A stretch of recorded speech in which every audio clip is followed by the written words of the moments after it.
Guys good morning. आज second day मा हामी जाँदैछौँ एलिफेन्ट राइडिङ र त्यसपछि हामी जानेछौँ क्यानोइङ।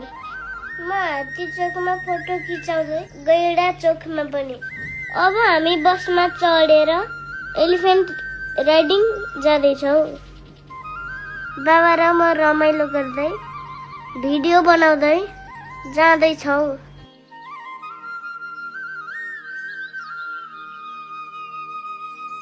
यहाँ पनि अरू मान्छेलाई चढाउँदैछ अनि सबै चढेपछि हामी जानेछौँ एलिफेन्ट राइडिङ।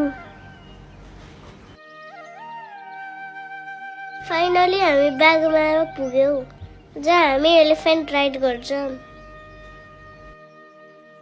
यहाँ धेरै एलिफेन्ट रहेछ अनि मैले एलिफेन्टलाई छोएँ र उखु पनि खान दिएँ। एलिफेन्टले मजाले खाँदो रहेछ उखु। अब हामी एलिफेन्ट राइड गर्न रेडी भयौँ।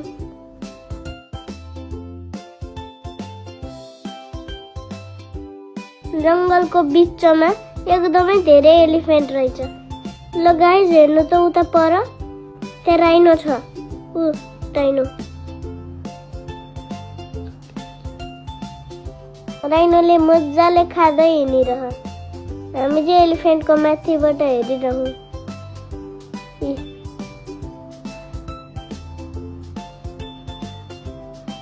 राइनोको माथि एउटा चरा चढेको थियो। हेर्नुहोस् कति ठुलो अनि कति राम्रो। अनि हामी हतार हतार क्यानोइङतिर जाँदै धन्नै हाम्रो क्यानोइङ छुटेको। म दौडिँदै गएँ। म क्यानोइङमा चढेर हिँडेँ। लगाई यता चाहिँ धेरै क्रोकोडाइल रहेछ। ठुलो क्रोकोडाइल रहेछ। हेर्नुहोस् त कति साले बसेको क्रोकोडाइल। कस्तो क्युट छ क्रोकोडाइल। मैले यता ठुलो टर्टल पनि देख्न पाएँ अनि ठुलो क्रोकोडाइल पनि। हेर्नुहोस् त कति क्युट टर्टल। ठुलो छ एकदमै। केही समयपछि क्यानोइङ सकेर हामी फर्क्यौँ। अब हामी यहाँबाट थारू भिलेज पुग्यौँ। ल हेर्नुहोस् भित्र म देखाउँछु। साह्रै राम्रो बनाएको रहेछ। चारैतिर पेन्टिङ रहेछ। सानो पेन्टिङहरू।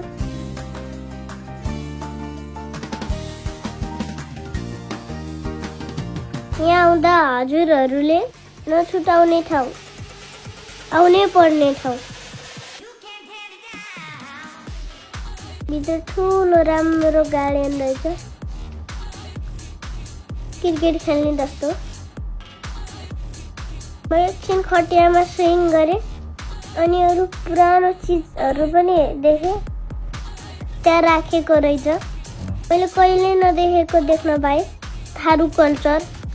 साह्रै रमाइलो ठाउँ। हेर्न सक्नुहुन्छ यो पुरानो सामान थारूहरूको। यो चाहिँ लडियाको पाङ्ग्रा।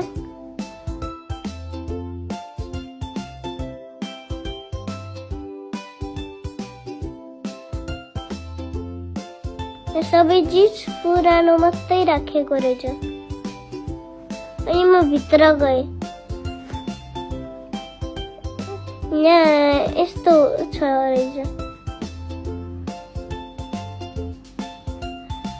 यहाँ चाहिँ रक्सी पकाउँदो रहेछ। थापेर डान्स गर्न आउँछन् केटीहरू अनि हामीहरू हेर्दै आग ताप्ने अनि खाजा पनि खान पाइन्छ। अब डान्स सुरु हुन लाग्यो। बाबा र म एकछिन हात ताप्दै, हात सिकाउँदै, हात ताप्दै।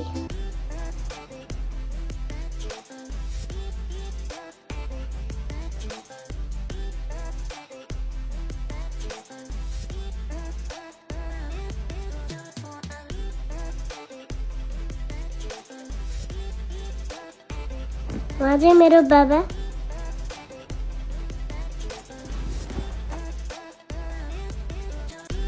हेर्नुहोस् रमाइलो थारू डान्स।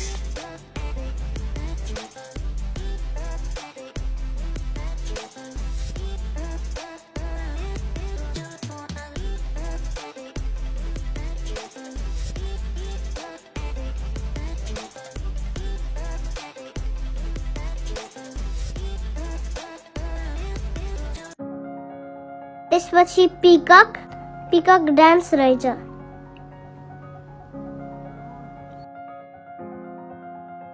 आजको लागि मेरो भ्लग यति।